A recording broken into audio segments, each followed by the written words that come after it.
Hey everyone, Gruhamed from Loudwire here, and Zakk Wylde is back with us once again. Thank you so much for coming back. Oh, thanks for having me on again. All right. The people loved you last time you were here. The videos did tons of views, tons of comments, and I think the overwhelming consensus was that you could kick my ass very easily. That seems to be what people are talking about. That's so unnice. I don't mind, but that's okay. Catacombs of the Black Vatican coming out very soon, and you put out a really interesting teaser for it. And in the teaser you say, face your fear, accept your war, destroy and conquer within the catacombs of the Black Vatican, and also the words strength, determination, merciless, and forever appear on the screen. So how do those themes combine for this record? Well, it's basically when you're going to get into the bedroom with your girlfriend or your wife, and you're afraid. You know, I mean, you don't want to, just blow up, maybe even before you get your trousers off. So that's one fear right there. So you got to face that fear, and determination to at least last and break the black label barrier of 8 minutes, and then. In the catacomb. Yes, within the catacombs. Yes. Or her catacombs. That would be. Yeah. But but you have the strength, determination, and merciless forever. But to face your fears, accept your war. That which would be having relations or making love, and then destroy and conquer would have to be to come out victorious out of the bedroom. And I would figure with the aid of 50 to 100 milligrams of Viagra, you should be able to accomplish this goal. And numb yourself out a little bit before, fondle yourself and grope yourself maybe before you go in to the catacombs for this matchup with the immortal beloved or your girlfriend. Or if it's with yourself and you're watching some porn. You know what I mean? The same type of thing. So I imagine it was a lot of fun in the studio making this one? It always is.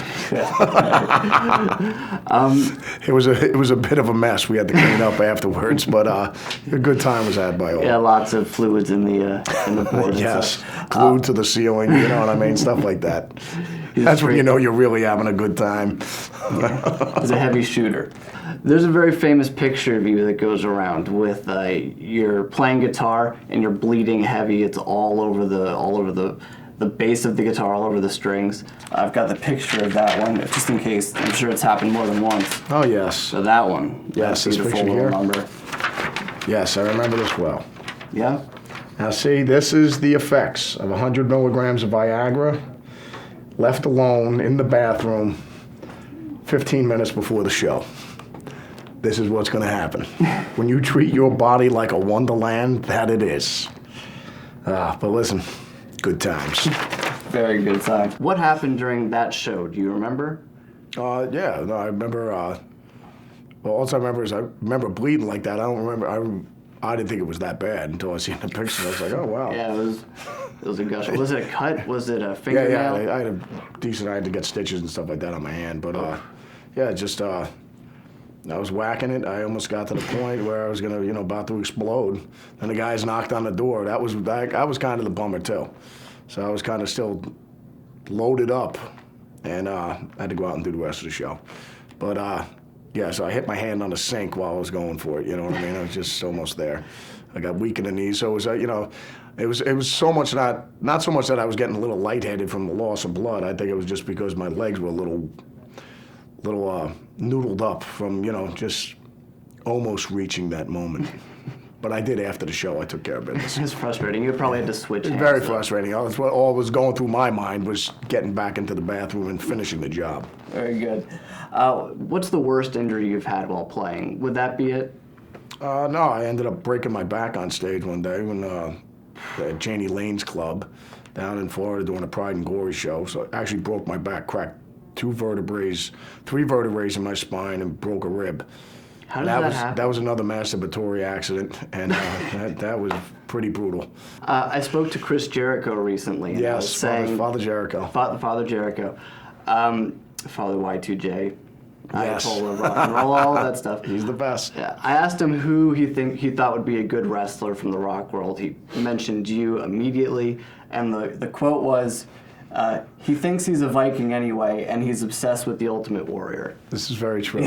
So, and he also said you'd be like the berserker in the ring and just be an ass-kicking machine. So, what do you see your wrestling persona as? No, you'd have to play on that. You know what I mean? And it's just like, yeah, without a doubt. And the Viking thing, just because I grew a beard, it's like everybody assumed I'm a Viking. You know, I go, well, yeah.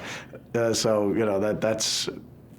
that's always the kick. I just figured I was going to start a ZZ Top cover band, but I mean, but if you want to go with the Viking thing, no problem. Like, I didn't realize Billy Gibbons is a Viking as well. So they not only have Vikings from New Jersey, but there's Vikings out in Texas as well. Yeah. So yeah, without that. And the Berserker was actually a cool wrestler as well. And I'm definitely a big Ultimate Warrior guy because he's the best.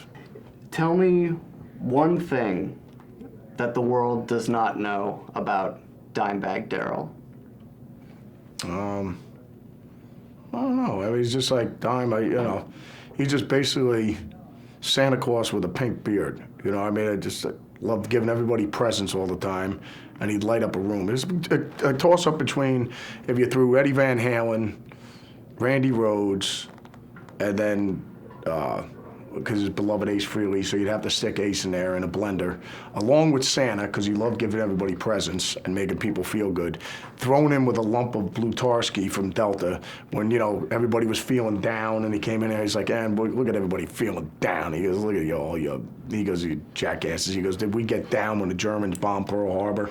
He goes, and we just made everybody feel better and lift their spirits up when you were feeling down. That's what's in the Dimebag drink. All those concoctions go into the Dimebag cocktail. Cool. So if you didn't know anything about Dime, that's what's going on with the legendary awesomeness of St. Dime. All right. And last one for you. Yes. With all your years performing for so many different artists all around the world, what is, if there is one, your favorite or most memorable moment on stage? Oh, it'd definitely have to be Wormwood Scrubs Prison when I did that first gig with Ozzy.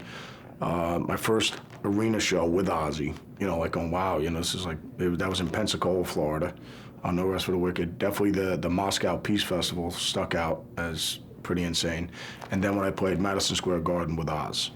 So those are definitely memorable, hands down memorable gigs. And then probably, like the first Black Label gigs, the beginnings of Black Label and everything, that was always a great time too.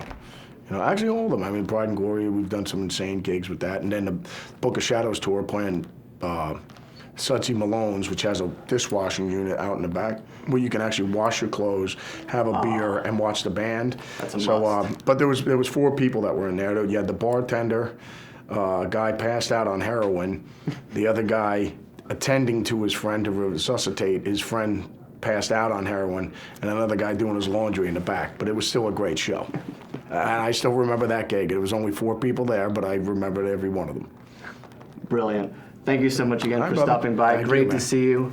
Catacombs of the Black Vatican. In April. Get that right, will you? Come on, man. In April? Yes, April 8th. Awesome.